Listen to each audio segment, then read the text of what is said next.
So come let's celebrate Bangla ছবি। শুধু দেশও নয়, বাংলা ছবিকে সেলিব্রেট করি। বাংলা ছবি একটা অন্য একটা অধ্যায়ে আমরা সাক্ষী হই, একটা হিস্টোরিক্যাল মুভমেন্ট আমার মনে হয় বাংলা ছবির জন্য, যেটা আগে কোনোদিনও হয়নি বা আগামী কতদিন পর হবে সেটাও আমরা কেউ জানি না। তো আসুন, যদি দেখতে হয় 10 মাস আগে টিকিটটা বুক করুন।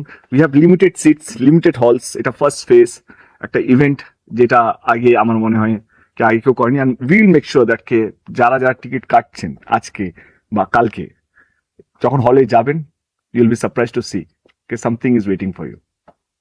থ্যাংক ইউ সো মাচ আজকের জন্য। এটাই ছিল আজকে আমাদের announcement.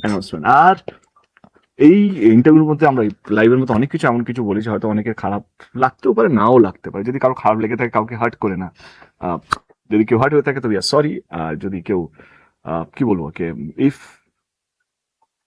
You want to see দেশু 7, আর হ্যাঁ একটা জিনিস, ইন কেস যদি we can't release the film, we won't be able to, মানে যদি ছবিটা কেন এইসব কথা আবার কি নেগেটিভ কথা বলো না। বলো, আরে টিকিট অ্যানাউন্সমেন্টের পর আবার এসব কথা কে বলে? দেশু 7 তো আসছেই, তো তোমাদের হাতে। তুমি একটু আগে বলেই দিয়েছো বাংলা কি চায়, সেটাই সবাই চাইবে, ব্যাস। ওর কাছে যদি কিছু ধার করতে পারতাম তাহলে ওর কনফিডেন্সটাই আজকে নিয়ে যেতাম, আর কিছু না। কারণ ওর যা কনফিডেন্স আছে, যা দেখতে পাচ্ছি। But anyway, thank you so much everyone. Thank you and love you all. Advance booking 19th of January থেকে শুরু হয়ে গেল। Limited seats, only 2000 seats, 20 halls.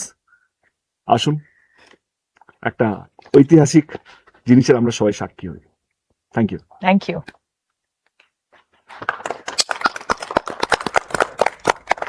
ওটা একটু